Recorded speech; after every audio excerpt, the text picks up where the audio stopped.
Khairpur Nathan Shah में बीवी का शोहर पर मुबैना तशद्दुद। मुतासिर शोहर लियाकत शेख को अस्पताल मुंतकिल कर दिया गया।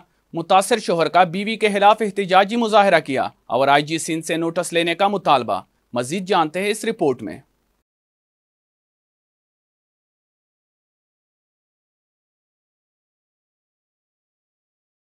दूसरी शादी करना नौजवान को महंगा पड़ गया। खैरपुर नाथन शाह के इलाके नाथन शाह मोहल्ला में तशद्दुद का वाक़या पेश आया, जहां बीवी दूसरी शादी करने पर शोहर पर बरस पड़ी और खातून ने अपने ही शोहर को तशद्दुद का निशाना बना डाला। मुतासिर नौजवान लियाकत शेख को अस्पताल मुंतकिल किया गया, जहाँ मुतासिर नौजवान ने एहतजाज करते हुए कहा कि बीवी ने दूसरी शादी करने पर भाई के साथ मिलकर बदतरीन तशद्दुद का निशाना बनाया। मुतासिर नौजवान ने IG सिंध से नोटिस लेने का मुतालबा किया है।